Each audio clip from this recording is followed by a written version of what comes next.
पतंजलि भ्रामक विज्ञापन मामले में सुप्रीम कोर्ट में सुनवाई हुई। सुप्रीम कोर्ट ने उत्तराखंड राज्य लाइसेंसिंग अथॉरिटी को पतंजलि आयुर्वेद के खिलाफ कई वर्षों तक निष्क्रियता बरतने में विफलता के लिए फटकार लगाई है।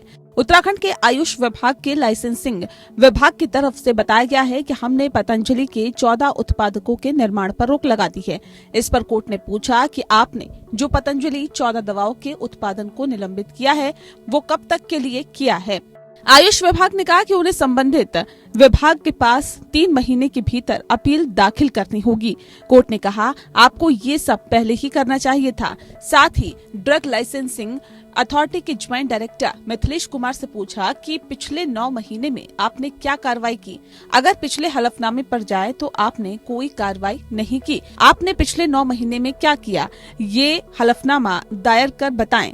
आप बाद में ये मत कहिएगा कि आपको मौका नहीं दिया गया। कोर्ट ने मिथिलेश कुमार को जमकर फटकार लगाई। कोर्ट ने कहा कि ऐसा लग रहा है कि वो केवल पोस्ट ऑफिस की तरह काम कर रहे हैं, वे सिर्फ शोकॉज नोटिस ही भेजते रहे हैं। उत्तराखंड आयुष विभाग की लाइसेंसिंग अथॉरिटी के हलफनामे पर असंतोष जाहिर करते हुए कहा कि इस तरह का ढीला रवैया उचित नहीं है। आपको हलफनामा दाखिल करते वक्त चीजों का ध्यान रखना चाहिए। कोर्ट ने कहा कि हम आपका हलफनामा अस्वीकार करते हैं और 1 लाख रुपए का जुर्माना लगाते हैं। कोर्ट ने कहा कि उत्तराखंड आयुष विभाग के लाइसेंसिंग विभाग ने कुछ 5 हलफनामे मिथिलेश कुमार, गिरीश स्वास्तिक, सुरेश, राजीव कुमार वर्मा और विवेक कुमार शर्मा की तरफ से दाखिल हुए। हम हलफनामे से संतुष्ट नहीं हैं। विभाग ने 10 अप्रैल के बाद कार्रवाई की। विभाग की तरफ से 10 दिनों में नया हलफनामा दाखिल करने की मांग को अनुमति देते हुए 14 मई को मामले की सुनवाई तय कर दी गई।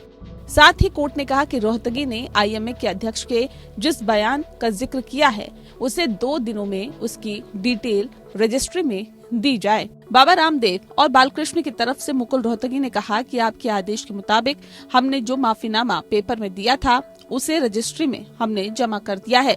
कोर्ट ने पूछा कि आपने ओरिजिनल रिकॉर्ड क्यों नहीं दिए, आपने इसे ई फाइलिंग से क्यों किया है। हमने ओरिजिनल कॉपी मांगी थी, वो कहाँ है। वहीं रामदेव की तरफ से बलवीर सिंह ने कहा कि हो सकता है कि मेरी अज्ञानता की वजह से ऐसा हो गया हो।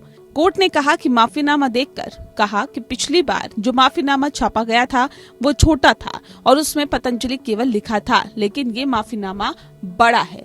इसके लिए हम आपकी प्रशंसा करते हैं कि उनको बात समझ में आई। आईएमए के अध्यक्ष का बयान मुकुल ने अदालत को बताया कि उन्होंने क्या कहा। कोर्ट ने कहा कि आईएमए के अध्यक्ष का बयान रिकॉर्ड पर लाया जाए। ये बेहद गंभीर मामला है, इसका परिणाम भुगतने के लिए तैयार हो जाएं। बाबा रामदेव की तरफ से अगली सुनवाई में पेशी से छूट की मांग की।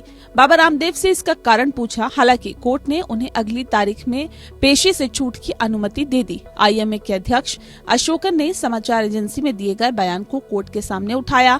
हालांकि कोर्ट ने कहा कि हम इस पर बाद में विचार करेंगे। दरअसल आईएमए के अध्यक्ष अशोकन ने समाचार एजेंसी से बातचीत करते हुए कहा था कि ये बेहद ही दुर्भाग्यपूर्ण है कि सुप्रीम कोर्ट ने आईएमए और प्राइवेट डॉक्टर की प्रैक्टिस की आलोचना की। अस्पष्ट बयानों ने प्राइवेट डॉक्टर का मनोबल कम किया है। हमें ऐसा लगता है कि उन्हें देखना चाहिए था कि उनके सामने क्या जानकारी रखी गई है। Bureau report.